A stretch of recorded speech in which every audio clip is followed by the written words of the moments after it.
अगर आपके पास भी सिर्फ 100 रुपये है तो यह वीडियो आपकी सोच बदल सकता है। इस वीडियो में से आप 100 रुपये में से भी इन्वेस्टमेंट करना सीख जाओगे।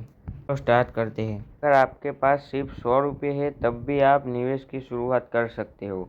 आज की इस वीडियो में हम आसान भाषा में समझेंगे कि 100 रुपये से निवेश कैसे शुरू किया जा सकता है, किन विकल्पों पर विचार किया जा सकता है और शुरुआत करते समय किन बातों का ध्यान रखना चाहिए। चलिए शुरू करते हैं। Systematic investment plan. हर महीने 100 रुपये से SIP शुरू करें। ऐसा म्यूचुअल फंड में नियमित रूप से निवेश होता है, बाजार के उतार चढ़ाव से जुड़ा होता है, रिटर्न की कोई गारंटी नहीं होती है। RD requiring deposit. जोखिम कम रखना चाहते हैं, RD एक अच्छा विकल्प है। हर महीने तय राशि जमा करें और बैंक से ब्याज पाएं। कि डिजिटल गोल्ड। छोटी राशि से डिजिटल गोल्ड भी खरीद सकते हैं।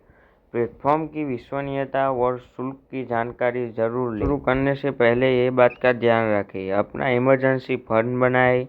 अगर अधिक ब्याज वाला कर्ज है तो पहले उसे कम करें। नियम। पहला है कि जितनी जल्दी शुरुआत करेंगे उतना अधिक समय आपके निवेश को बढ़ने को मिलेगा।